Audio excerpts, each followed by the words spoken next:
Ok, André, eu acho que estamos perfeitos, estamos no ar, acho eu, e vou começar por agradecer ao André o facto de estar disponível para conversar um pouco connosco nesta iniciativa, que é a CIS Online Talks, um conjunto de conferências que temos vindo a fazer desde há algum tempo, conversas com empreendedores sociais, com empreendedores mais tecnológicos, com empreendedores ao nível do território, e agradecer-te muito o facto de teres aceitado o nosso convite, e começo por te perguntar, tu assumes-te como um serial entrepreneur, several fails until now, e começaste a trabalhar muito cedo, começaste a trabalhar aos 10 anos e abriste a tua primeira empresa aos 18 anos. André, quem é o André Borges? O que é que tem feito? Apresenta-nos um pouco aquilo que é o André Borges, e depois já vamos falar da Dream Shaper, que é aquilo que hoje estamos aqui vamos apresentar também, vamos conversar muito sobre a Dream Shaper, mas primeiro, quem é o André Borges, o Head of Innovation na Dream Shaper? Olha, para começar, é uma pessoa que queria agradecer também o vosso convite.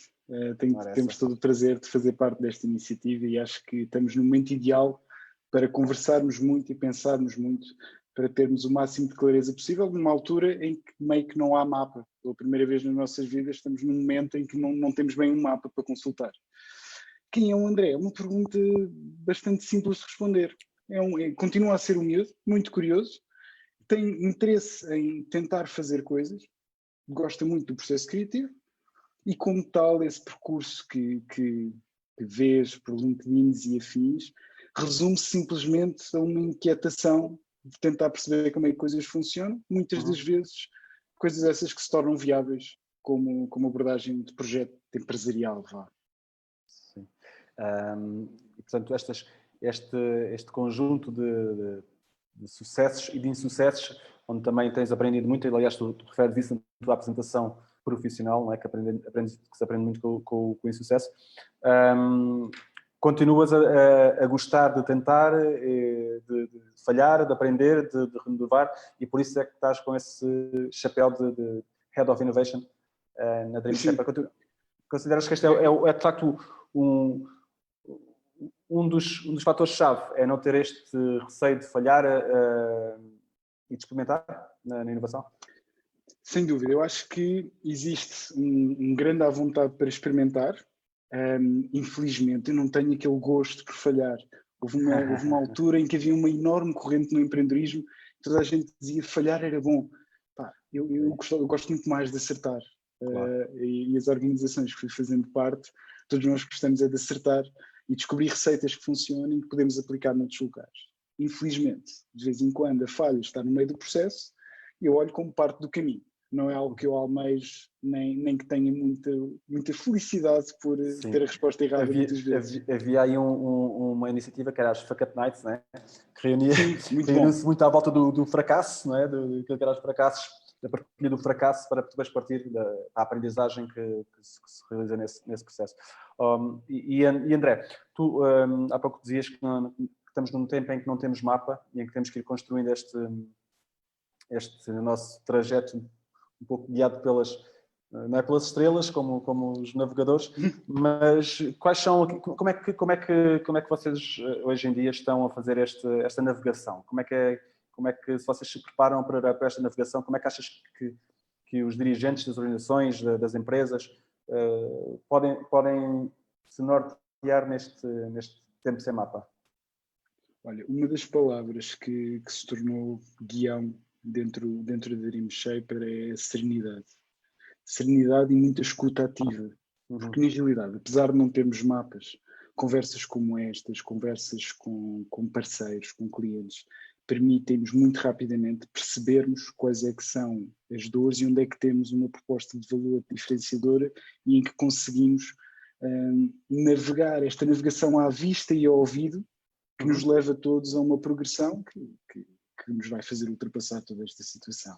Portanto, esta relação com o outro e esta atenção àquilo que é as dinâmicas que estão na comunidade, na sociedade, vão-nos permitindo ter encontrar o melhor caminho neste período agora um bocadinho conturbado.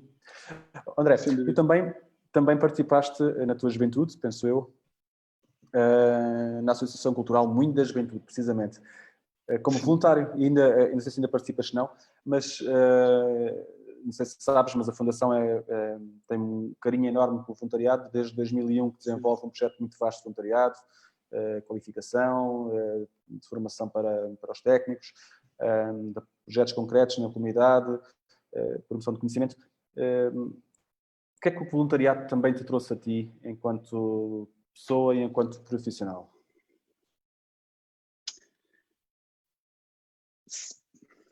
Excelente pergunta, Henrique.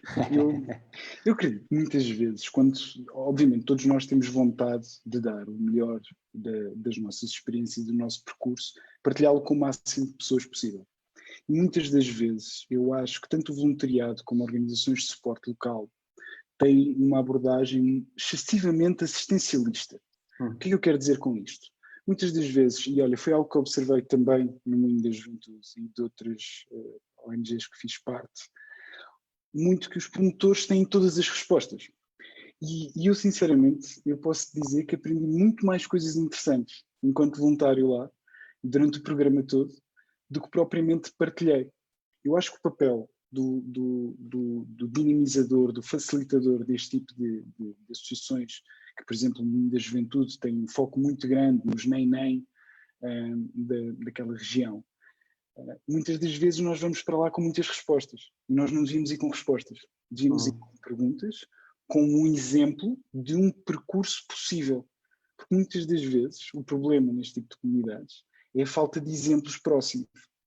Então, tu tens as pessoas do mundo real, do mundo das empresas, do mundo do trabalho, do mundo académico, para junto destas comunidades, permite eles terem pelo menos mais pontos de objetivos no mapa e construir um mapa mental mais extenso. Ao mesmo tempo, tu como profissional és conectado a realidades e pensamentos riquíssimos, quer em Portugal, quer no Brasil. Sempre que estive em associações de apoio localizado, há coisa que é muito transparente, é o comportamento empreendedor que existe transversalmente e dentro de todas as associações, quer nos voluntários, quer nos dinamizadores, quer nos próprios utilizadores ou utentes, que todos eles já estão à procura de soluções. Precisam ter uns mínimos pontos de estímulo. Muitas das vezes nem é guia, é mais estímulo. E achas que faz falta, ou seja, que essa proximidade do mundo empresarial, nomeadamente com o setor social, achas que essa também pode ser uma das formas de aproximar, de o compreender e de alinhar alguns valores que o levem também, que seja benéfico para os dois, que contribua para o crescimento e para o desenvolvimento de ambos os setores? O voluntariado pode fazer essa ponta ou nem por aí?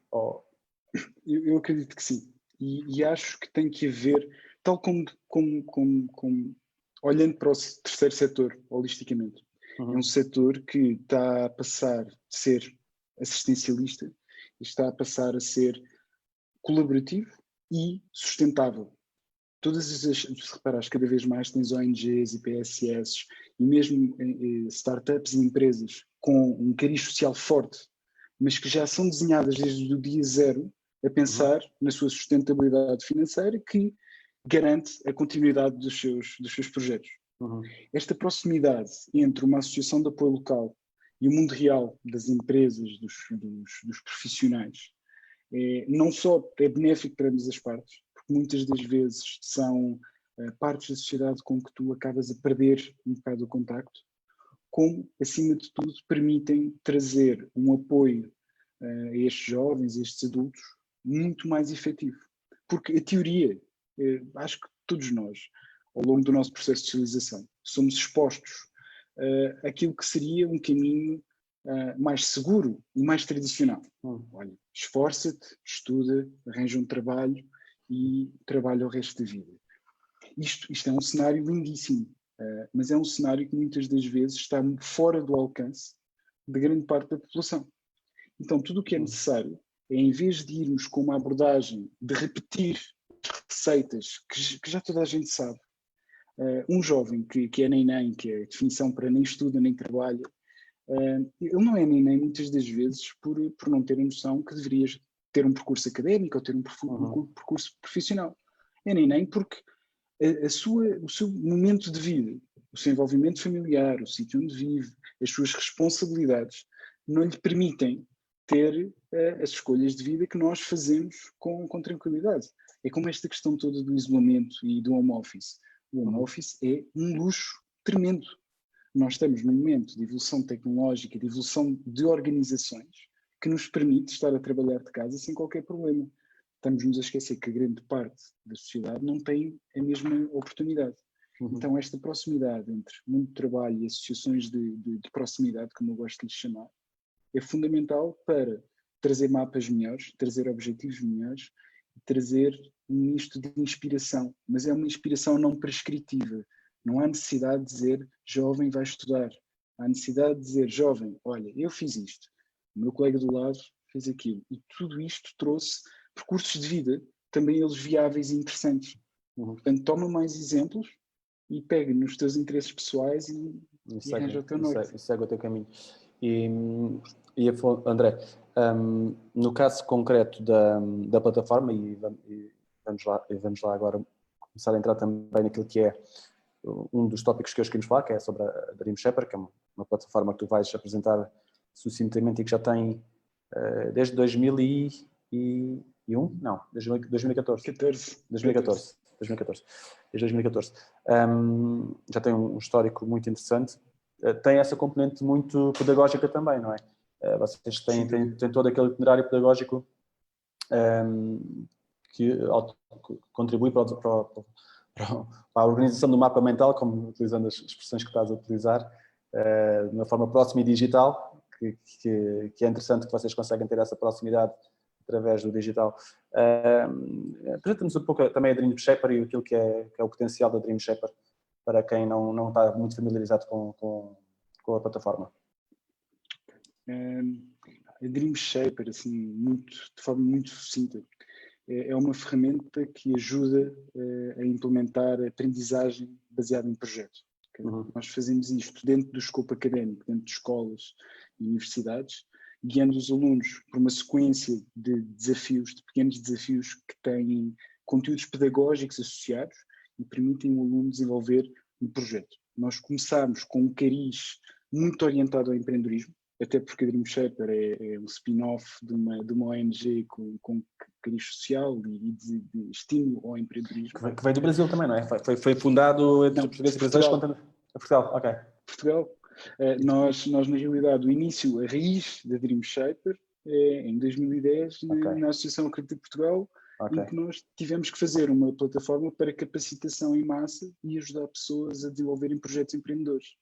No Brasil, quando iniciamos a operação lá, aí já entramos num escopo totalmente académico, ou seja, entramos dentro do ensino secundário, dentro do ensino superior, como uma ferramenta para ajudar as escolas, os professores a adaptarem-se e a tornarem o ensino mais ativo, okay? Implementarem metodologias de ensino ativas, porque um dos grandes problemas da educação, Henrique, é que já se sabe mais ou menos a receita que funciona, não é a receita que tu nem eu passamos, em que era um ensino excessivamente expositivo. E quando se olha para a modernização da educação, muitas das vezes nós somos quase tentados, principalmente tecnólogos como eu, em atirar tecnologia para cima da educação. Ele é educação à distância, ele é webinars, ele é quadros digitais. Tudo isto são ferramentas. No final do dia continua a existir o papel do pedagogo fundamental e existir uma série de pensadores que chegam a conclusões de qual é que é a melhor forma de passar conhecimento. E metodologias ativas de ensino estão mais do que validadas. Países nórdicos na Europa, cá em Portugal temos casos fascinantes de escolas a implementarem metodologias ativas. No entanto, são coisas normalmente difíceis de implementar numa estrutura escolar muito engessada, muito dura.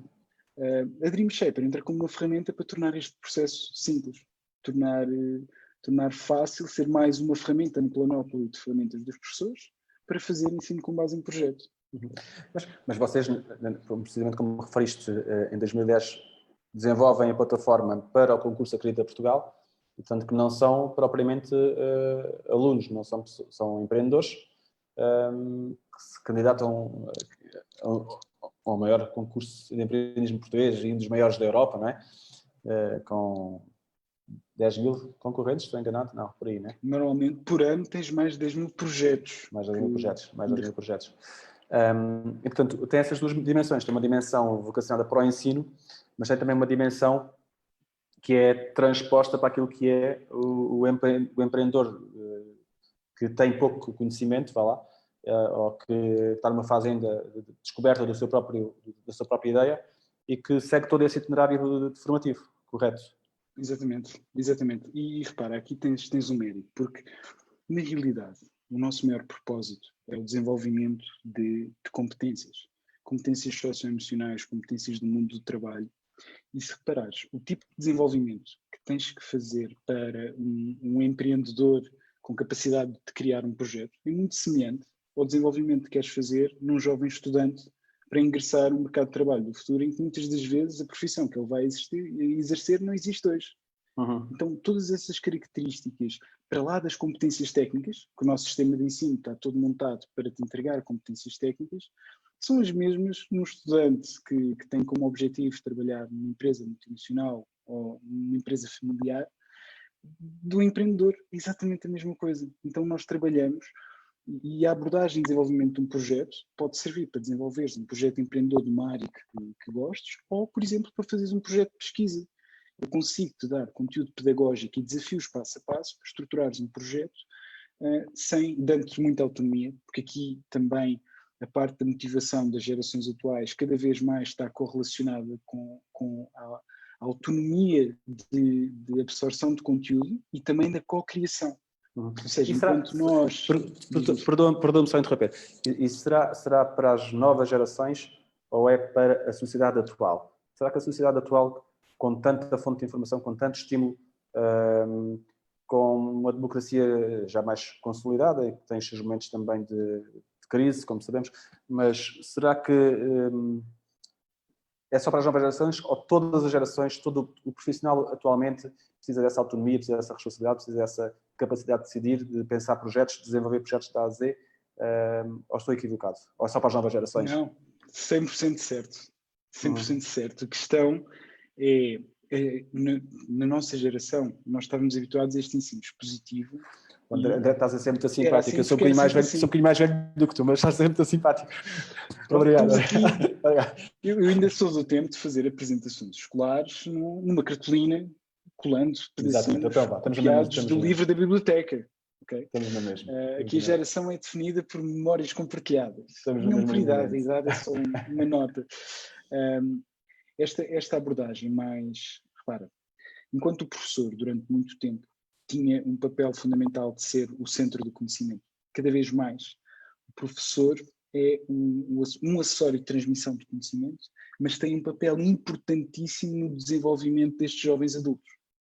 Quanto mais tempo o professor tiver para desenvolver competências do mundo do trabalho, competências socioemocionais nos jovens, trabalhar com os jovens já sobre conteúdo que eles próprios foram atrás e desenvolveram, mais tempo lhe sobra para trabalhar tudo o que não são competências técnicas, que também têm um valor agregado muito menor, porque hoje em dia qualquer pesquisa que antes nos levava 6 horas de biblioteca, agora é o Google, Wikipedia. E aí está. E aí está a receita, não é? E aí está a receita. E diz-me uma coisa, André. E vocês, como referiste, já estão... Em 2010 desenvolveram a plataforma, em 2014 oficialmente criaram a empresa, a marca. O impacto que têm tido, vocês têm também, nós já falámos aqui noutras sessões muito, hoje em dia no setor social fala-se muito do impacto. Vocês também têm essa monitorização daquilo que é o impacto que estão a alcançar com a transformação, quer dos jovens que têm essa dimensão mais de educação, mas também nos empreendedores, ou como é que vocês fazem essa avaliação daquilo que é o vosso trabalho? Além daquilo que é os números, a quantidade que são incríveis, não é? Mais de 250 mil alunos, imagino que sejam mais neste momento. Mas como é que vocês fazem também essa vossa avaliação? Pergunta de difícil. casa. É sempre não. Não, porque nós tivemos a sorte de ter parceiros que nos orientaram também à organização no sentido correto. Então nós já tivemos estudos de impacto feitos por organizações independentes, tivemos um estudo de impacto que nos calculou um SROI superior a 4, que é muito bom no nível de impacto social, exatamente focado no processo transformativo, não só dos jovens, mas também da comunidade de professores e comunidade escolar presente. E é algo, são métricas sobre as quais nós temos muita atenção, muito cuidado, porque no fim do dia não representa nada dizeres que tens 100 mil alunos se não tiveres um impacto no desenvolvimento destes mesmos jovens. Então, não só a plataforma está desenhada, a ferramenta está desenhada para fazer um processo de acompanhamento, autoavaliação, avaliação por terceiros de todo o processo pedagógico que os alunos passam, usando a ferramenta, mas também recorrentemente recorremos a organizações externas para avaliarem o nosso trabalho e para validarem aquilo que são as nossas teses de impacto. Ok, excelente. E diz-me uma coisa, aquilo que falámos aqui há pouco, sobre, de alguma forma, um incremento muito grande das tecnologias no mundo atual, quer no mundo profissional, quer também no mundo da educação. Como é que tu vês este futuro da educação? Faça aquilo que é a experiência atual. Bem sei que se calhar não, como já falámos no início, não temos mapa, não é? Não temos neste momento não temos certezas de muita coisa, não é? Mas como é que perspectivas o futuro da educação? Achas que esta aprendizagem vai ser consolidada e vamos integrar? Achas que isto é, por outro lado, nós pais, e há pouco falava isso também com membros da minha equipa, sentimos que é um esforço muito grande para miúdos muito jovens. Há também a questão do dia-a-dia digital, na forma como está a ser desenvolvido, não é? Apesar de valorizar imenso aquilo que é o trabalho dos professores que têm feito um trabalho excepcional, mas para os alunos é exigente e não se adequa muito àquilo que é o percurso anterior e, portanto, como é que tu vês todo este paradigma da educação com base na inovação? Basicamente, todo o processo, vou-lhe chamar processo que estamos a passar.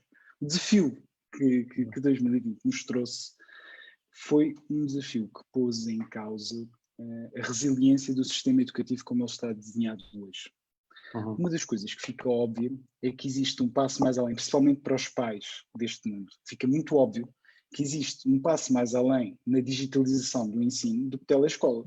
Telescola é um primeiro passo conteudista, mas quando passas 8 horas por dia com o teu filho ao lado, a ter aulas síncronas ou não síncronas, mas a assistir a um vídeo num ecrã em que perde uma série de componentes sociais, perde uma série de componentes de atenção associadas, fica claro que é preciso digitalizar o ensino. Não sabemos durante quanto tempo é que vamos ter que ter ensino à distância, mas que o ensino à distância não pode ser circunscrito a videoaulas e trabalhos de casa, certo?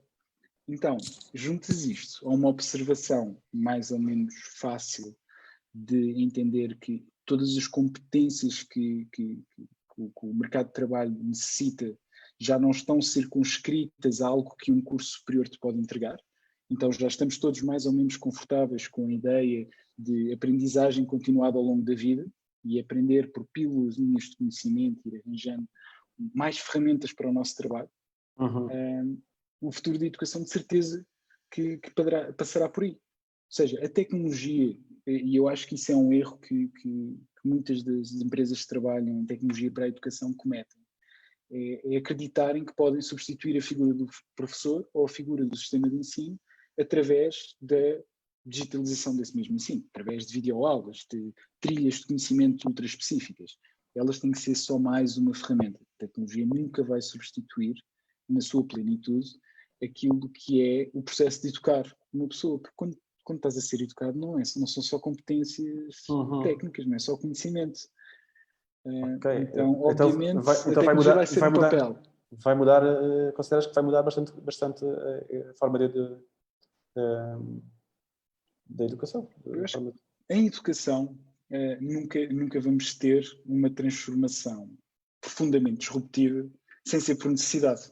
É um bocadinho como o empreendedorismo. Quando tu tens saltos grandes na quantidade de pessoas a empreender, muitas das vezes é pelo empreendedorismo de necessidade, de não ter mais nenhuma opção. Se reparares, o que aconteceu a nível de educação, um pouco por todo o mundo, foi uma compressão de uma evolução da digitalização do ensino, que seria expectável acontecer, dependendo de onde é que vais ler, 3 anos, 5 anos, que foi consolidada em 1 mês, por falta de alternativa. O trabalho foi heroico, desde governos, a instituições de ensino, a professores, a pais, porque os pais, entretanto, também estavam a pagar parte da conta, tendo que descobrir como é que se faz o processo de socialização de um jovem, enquanto se está em casa a descobrir como é que se faz teletrabalho, enquanto se está a descobrir uma série de coisas. Então, os próprios pais também estão a passar aqui num processo de aprendizagem ao longo da vida, acho que bastante exigente. Bastante exigente, sem dúvida, sem dúvida. E uma plataforma como a vossa será, ou seja, a forma de ensino baseado como a vossa tem um itinerário, tem uma experimentação, tem recompensas, será também para uma tipologia de instrumento que pode vir também a ser utilizado nestas... Sem dúvida. Sem dúvida.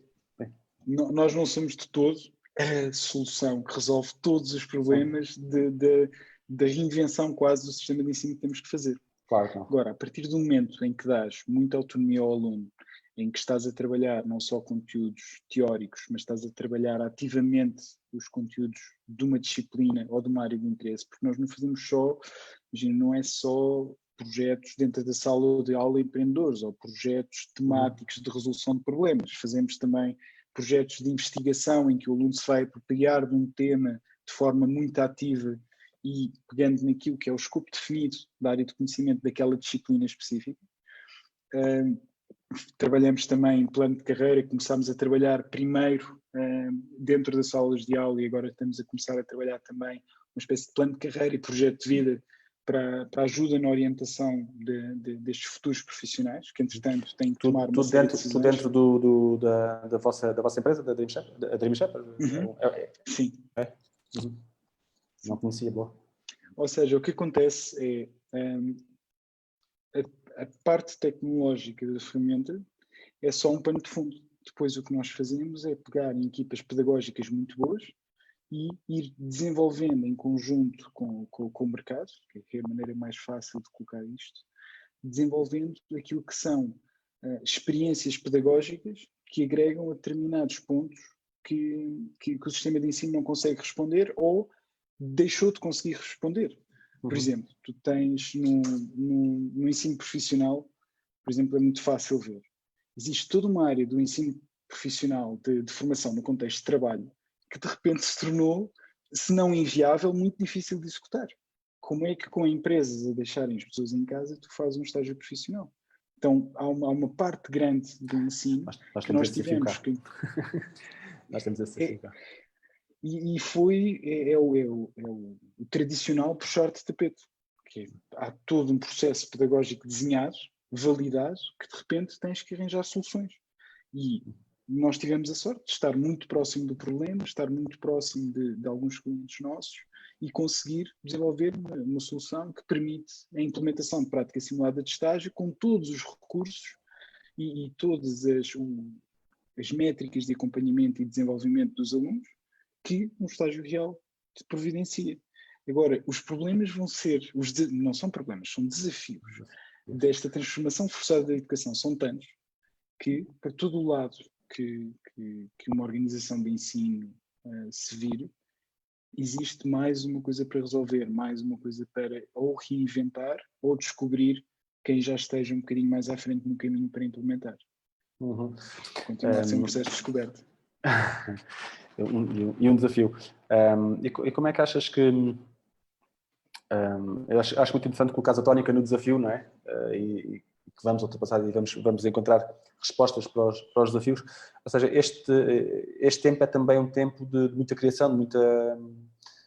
Nós vemos aquele movimento português, o Tech for Covid-19, Tem sido de facto um conjunto de soluções muito rápidas, por um lado, muito rápidas, ou seja, acho que a capacidade de resposta dos empreendedores portugueses foi incrível, mas eu vejo este tempo também como um tempo positivo nesse sentido de criatividade, de inovação, de resposta, de desafios constante, no que diz respeito àquilo que é as respostas na situação em que é, mas acho que estamos num tempo também em que vai surgir muita coisa, muitas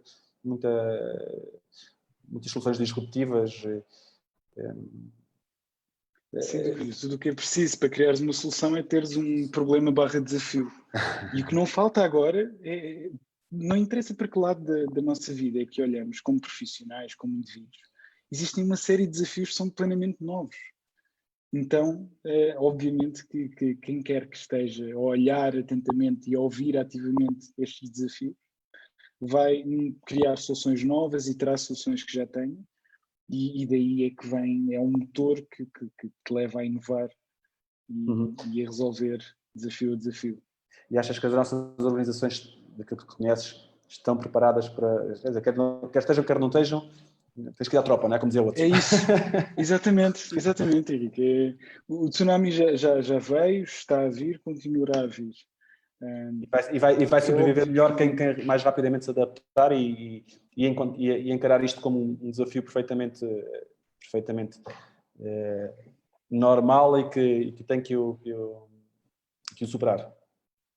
Sim, como em todos os períodos de desafios na história, obviamente que pelo caminho há muitas organizações que não sobrevivem, e isso é um ponto de preocupação profundo, mas também existem muitas organizações que crescem exponencialmente, aparecem, e aliás, nós podemos olhar um bocadinho para trás, porque às vezes não há um mapa direto, mas há um mapa um bocadinho ao lado.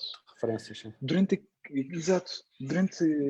Eu às vezes, quando as pessoas estão a falar de empreendedorismo e inovação, há quase um fascínio por empresas gigantescas, unicórnios de 1 bilhão, de realidades que não têm nada a ver. Eu, sinceramente, o que eu gosto mais de observar com atenção é o que eu chamo de empreendedorismo de base da pirâmide. Porque tu podes ter soluções fascinantes e ter níveis de inovação muito, muito interessantes, sem seres uma empresa de base tecnológica.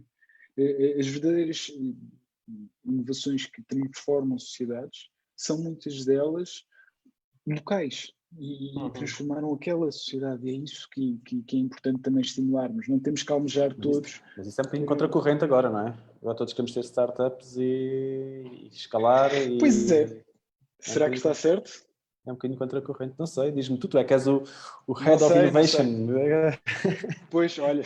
Eu hoje estou só na posição de entrevistador, de conduzir a conversa. Gosto muito de pensar sobre estas coisas. Infelizmente não tenho todas as respostas nem perto, mas eu acho que é importante nós olharmos para o empreendedorismo e inovação de uma forma holística e não numa forma só de empreendedorismo de palco e coisas muito sofisticadas. Porque existe tanto espaço para criar pequenas soluções que transformam realmente a vida das pessoas. E olhando para trás, crise de 2008, a quantidade de pequenos empreendedores que se iniciaram nessas alturas por necessidade, porque uma pessoa que fica de repente sem o seu posto de trabalho, muitas das vezes não é viável voltar a ingressar num processo de recrutamento.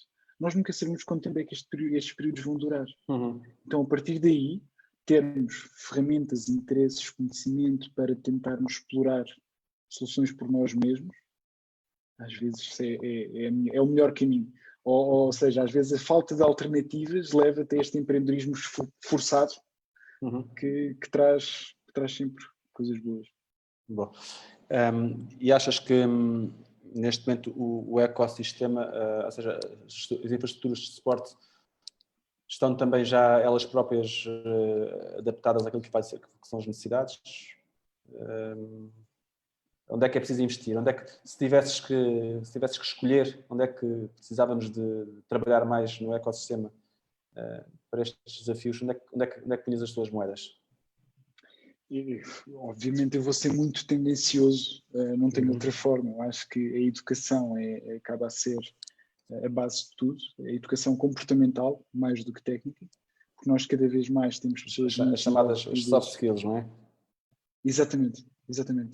Temos cada vez mais muitas pessoas incrivelmente desenvolvidas a nível técnico, e depois a nível comportamental, seja em organizações de terceiros ou nas suas próprias organizações, têm lacunas que não permitem um comportamento ideal, por exemplo, numa situação disruptiva como esta pandemia. Então eu diria que é investir, e tem que existir um investimento gigante em educação, e em educação, olhando para a educação de uma forma holística de formação de indivíduos, e não só de obtenção de diplomas. São coisas profundamente diferentes. Sem dúvida. E isso necessita também do esforço, ou seja, de uma complementaridade, ou do esforço de adaptação de professores, ou de complementaridade com novas, de construção de novos currículos, da complementaridade dos currículos, eventualmente, não é? Com algo que não é muito trabalhado. E aí, bem, vocês trabalham essas dimensões, penso eu, nós também trabalhamos, vocês estão também com a Junior Achievement, não é? Que também trabalha essa dimensão. E achas que isso deveria ser política pública, ou achas que deve continuar a ser... daquilo que em tudo a tua resposta penso que deve ser política pública, não é? Deve estar internalizado naquilo que é as preocupações do Ministério da Educação. Eu acho que uma das coisas que temos de ter sempre cuidado é apontar dedos de responsabilidade. O papel de melhorar o sistema de ensino é do governo. O papel de fazer apoio às empresas que estão a navegar períodos piores nesta altura é do governo. É um papel partilhado, em que tu tens o teu papel e empresas têm... Acho que uma das respostas que esta crise mostrou foi precisamente que esta colaboração intersetorial é a melhor resposta para os desafios que enfrentamos, não é? O Take for Covid é um excelente exemplo disso. Exatamente. E às vezes agora nos últimos tempos se fala muito na resposta que o Serviço Nacional de Saúde deu. Sim, é verdade, mas se não fosse todo o outro conjunto de organizações parceiras, privadas, que colaboraram e que rapidamente também responderam e complementaram aquilo que foi as necessidades do Serviço Nacional de Saúde. Portanto, acho que é um bom exemplo daquilo que pode ser o futuro também. André, inovação social digital, inovação social tecnológica, difere muito daquilo que é inovação lato sensu.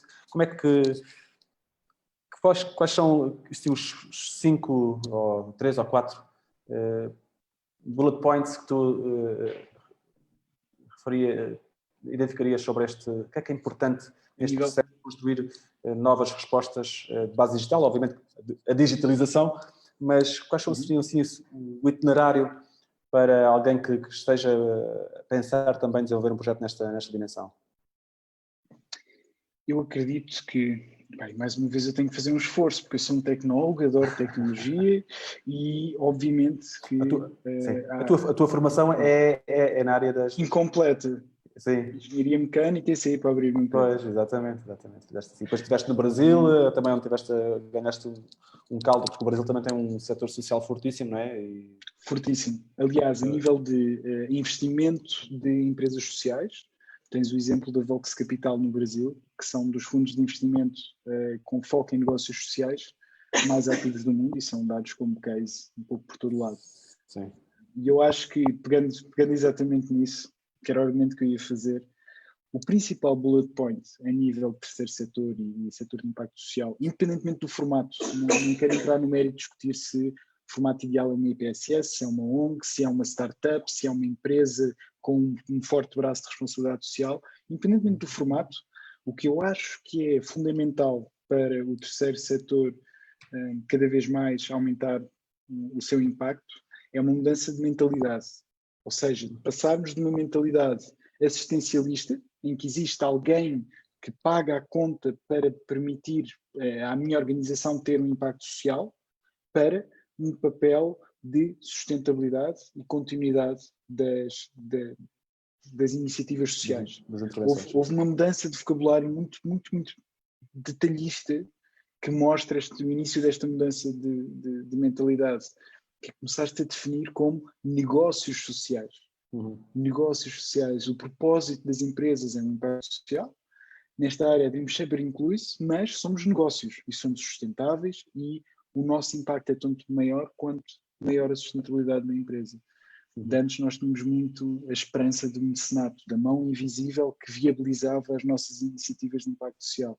E acho que cada vez temos que deixar para trás esta visão e arranjar formas criativas de viabilizar o trabalho nesta área, que eu acho que é a maneira mais fácil de atingir plenitude como empresário.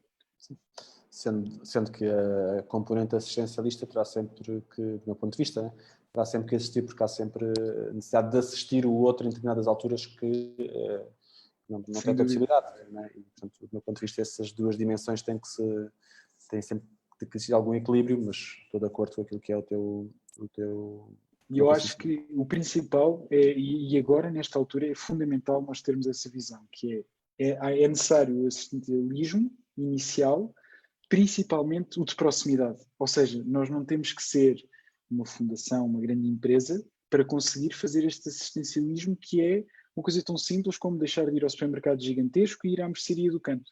Estes pequenos gestos que todos nós podemos fazer, e lá está mais uma vez a observação ativa e a escuta ativa do que nos rodeia, permite-nos validar que um vizinho de repente pode estar a passar um período pior a nível profissional e com muita facilidade e com muito tacto podes ter impactos gigantescos nos teus pequenos mundos.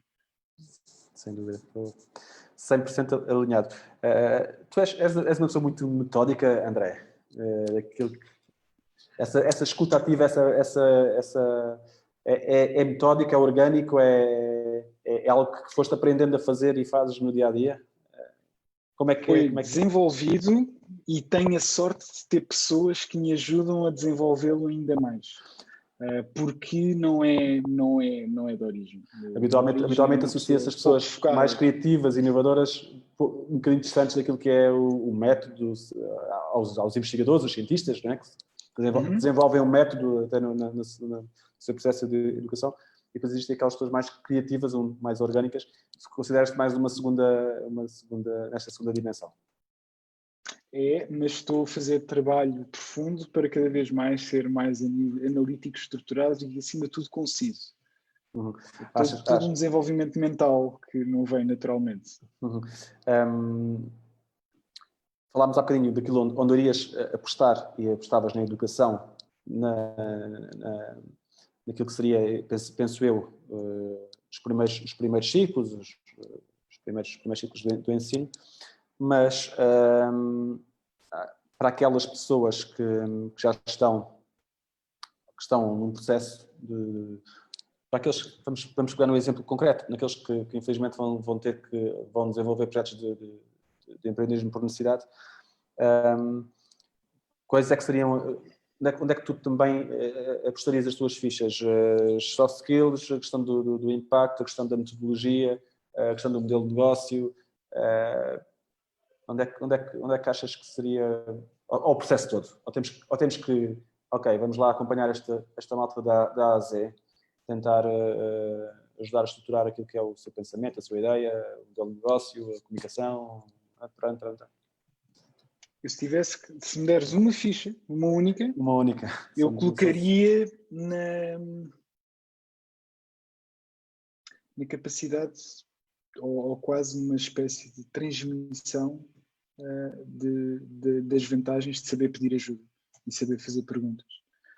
Eu venho de um ponto de profunda gratidão, e eu sei que às vezes tens empreendedores que olham e dizem não, porque devia haver mais apoios para isto e mais apoios para aquilo. Eu acho que no momento atual onde vivemos, mais do que apoios financeiros, nós temos a sorte de poder estar conectados e poder beber da experiência de indivíduos que já passaram por dificuldades iguais às nossas ou diferentes das nossas. E acho que, principalmente em povos latinos, ainda existe um bocadinho uma vergonha de pedir ajuda, seja ela financeira, seja ela estratégica, e se houvesse uma única ficha que eu pudesse magicamente usar para uma mudança de comportamento, seria todos nós percebermos que não temos as respostas todas, mas à nossa volta, mais próxima, um bocadinho mais afastado, alguém tem. E cada vez mais, e em períodos como estes, estamos todos hiper disponíveis para ajudar à nossa maneira. Essa colaboração, essa entreajuda, é também uma marca do tempo atual dos empreendedores. Ou seja, em Portugal, pelo menos em Portugal, parece-me existir uma rede muito positiva entre as não é uma rede muito competitiva, penso eu. É uma rede muito mais colaborativa e de energia positiva, não é, André? Sem dúvida. Acho que temos essa sorte. Sim. E começar é o resultado do trabalho que começou bem lá atrás. Porque isto às vezes vem com ciclos de módulos. Quando começou o Startup Lisboa e iniciativas ali em 2012, 2013 e aparece-me o Portugal Ventures e de repente parece que o investimento de capital de risco estava acessível a qualquer um. Eu acho que os empreendedores que estavam lá atrás passaram por uma montanha-russa tão grande que cada vez mais percebem que a coisa principal que podem fazer é por um lado, o payback, a outros que estão um bocadinho mais atrás ou um bocadinho mais ao lado no caminho, e depois também que sem colaboração não se vai a lado nenhum. E isto eu sei que às vezes pode parecer uma conversa assim muito de cor, o discurso Miss Universo, mas garanto que vem de dentro, e acho que a colaboração e o bebermos da experiência de terceiros é a melhor coisa, principalmente em momentos difíceis. E agora que falaste na Startup Lisboa, na Startup Portugal, aliás, também podíamos ter falado na Startup Lisboa. Sim. Mas e a tua opinião sobre aquele grande referencial, evento que é o Web Summit e aquilo que aporta para o país? Penso que estes, pelo menos este ano terá cancelado, imagino eu, não tenho ouvido, mas penso que será cancelado, não é? Não há condições de o fazer. Mas qual é a tua opinião também sobre estes grandes eventos, a importância destes grandes eventos? Trouxe, para além de colocar Portugal, pelo menos internamente na moda, não sei se isto, pelo menos para nós, foi um estímulo. Ok, temos cá um grande evento, mas de facto fez assim tanta diferença também naquilo que é o ecossistema nacional? Ou estava a fazer? Quanto mais não seja, Henrique, acaba de ter um fator inspiracional fundamental. Enquanto que há 15 anos atrás dissesses a um pai, olha, vou sair da universidade para ir abrir uma empresa, eras um semi-louco, agora podes continuar a ser um semi-louco. Se essa empresa ainda de facto não vá, se tivesse startup, aí sim, aí eras semi-louco, sim. Aí pronto. Ou vou começar um projeto, porque antes de haver um número de contribuinte há sempre há o projeto, uma transformação inicial da ideia num projetozinho minimamente execuível. E eu acho que iniciativas como o Web Summit e um sem fim de panóplias que o Startup Portugal tem vindo a desenvolver, esta cultura empreendedora que voltou a ser chamada ao de cima em Portugal, teve o mérito de pelo menos ter uma série de casos inspiracionais que permitem o empreendedorismo ser considerado como uma opção de futuro possivelmente viável. Depois, ainda há pouco, estavas a referir as Fuck Up Nights, eu acho que falta o outro lado do balanço, porque não é glamouroso de todo, e lá está, os overnight successes é muito bonito, uma empresa que aparece de um dia para o outro e de repente parece ter uma relevância muito grande, mas ninguém viu todas as noites que os promotores e as equipas passaram enroladas em posição fetal a chorar. Faz parte. E é óbvio que, além do fator inspiracional, a nível de posicionamento de Portugal na Europa e posicionamento, cada vez mais tens nómadas digitais a quererem vir para cá, e o Web Summit é uma das muitas iniciativas que teve como resultado colocar-nos no mapa. Sim. Vocês, neste momento, estão em Lisboa, estão fora de Lisboa. Vocês também migraram um bocadinho, não foi? Então, nós já tínhamos escritório em Lisboa, Porto e São Paulo, e estávamos para ter mais uma pessoa em outro lugar do Brasil.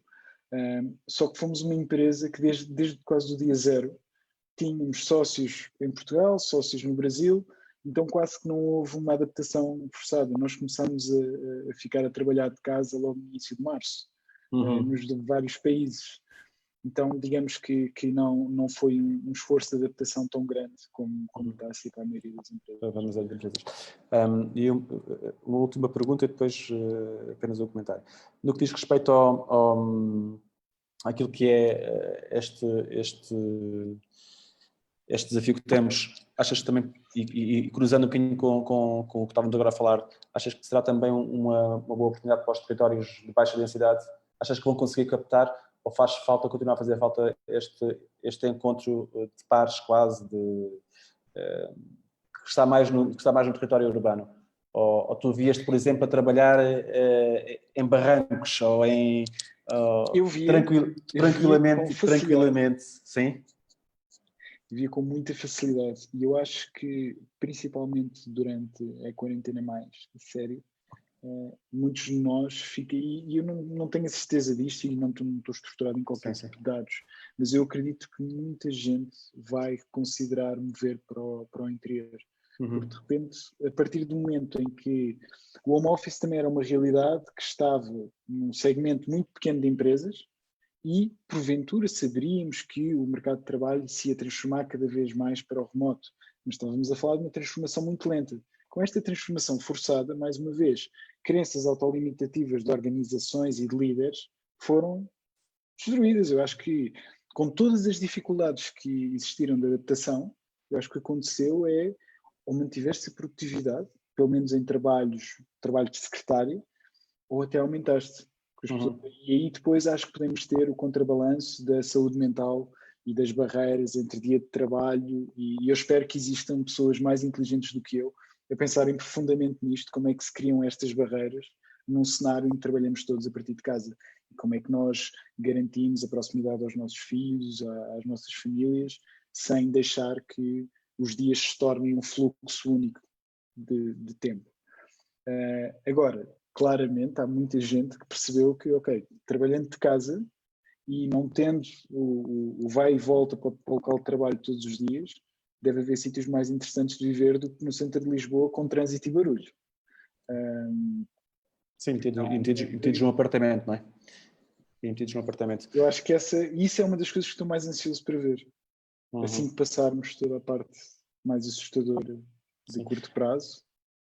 Mas essa questão que estavas a dizer da saúde mental e do fluxo do dia, não é? Quando estamos em teletrabalho, e a gestão depois também da própria vida familiar, com o recurso. Tem muito que se lhe diga e, de facto, certamente já haverá quem esteja a investigar, quem esteja a investigar profundamente esse tema. André, estamos mesmo a chegar ao fim. Eu queria-te pedir para deixares um conselho para quem nos está a ouvir, que queira tomar, já falámos muito sobre isto, mas que queira empreender, que deixasse um conselho, um first step, onde é que deve começar para quem está, para as pessoas que nos estão a ouvir. Entretanto, tínhamos ali uma pergunta, mas que eu não compreendi bem, que tinha a ver com se a Dream Shepherd já integra o novo estatuto do aluno e se consegue promover o empowerment de cada aluno com o seu método de trabalho. Eu acho que já falámos um bocadinho aqui sobre esta questão, e agradeço à Inês a pergunta que fez.